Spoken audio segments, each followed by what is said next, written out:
Venice, welcome to my team, Team Believe.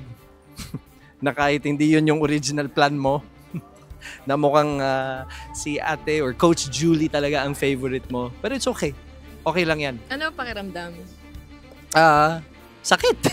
Sakit yung yung nagpe-perform yung bata, yung umikot ka na, tapos bigay todo siya, tapos hindi kayo umiikot, ang lungkot niya. Kahit nakaharap ako sa kanya, ang lungkot niya akong tignan. Nakaganito siya sa akin.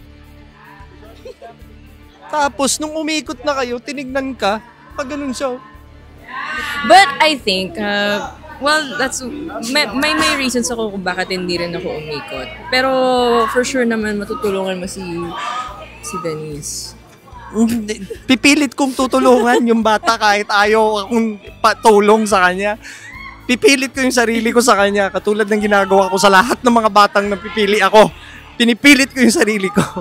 So, salamat sa inyo. Guys, at least na hindi kayo umikot. Especially ikaw, Julie. Thank you, Coach.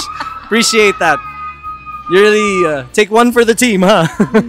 She was really good and great song choice. Yun nga lang, yung napansin ko, I don't know kung napansin mo as ikaw, you're strong singer, is yung parang nakakapos pa rin siya ng slight sa hinga. Yung breathing siguro and yung clarity din ng lyrics. Diction no? Yung lyrics din, yung enunciation niya. Kasi syempre Tagalog dapat kahit Tagalog naiintindihan pa rin. Yan. So yun, kung kaya mo na yung trabahuhin.